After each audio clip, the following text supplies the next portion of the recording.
একটি ঘড়ির ঘন্টার কাঁটা ও মিনিটের কাঁটার গতিবেগের অনুপাত কত?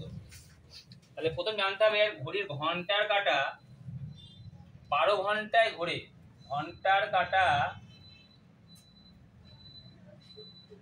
12 ঘন্টায় ঘোরে কবার? একবার, ঠিক তো?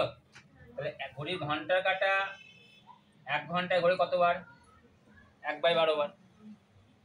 মিনিটের কাঁটা আমি একইভাবে করব, মিনিটের কাঁটা 12 ঘন্টায় ঘোরে কবার?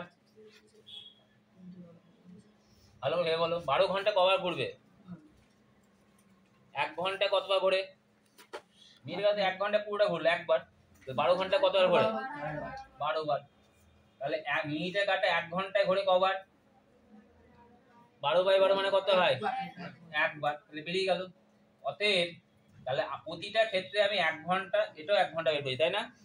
তাহলে অতএব ঘড়ির ঘন্টার কাঁটা ও মিনিটের কাঁটার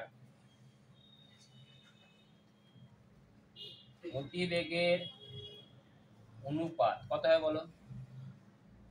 কত হয় বলো? 1/12। যেহেতু ঘন্টা কাঁটা আগে বলেছি তাই ঘন্টাটা আগে লিখবো, ইস্টু কত? 1। এবার অনুপাতটা তলায় হরকে একই সংখ্যা দিয়ে গুণ করতে হবে। অনুপাতকে একই সংখ্যা দিয়ে গুণ করলে কত হয়? 12 গুণিত 12, আর এটা 1 গুণিত কত? 12। 12 কেটে দিলাম, উত্তর কত হলো? 1:12। বুঝতে পেরেছো? এটাই অ্যান্সার।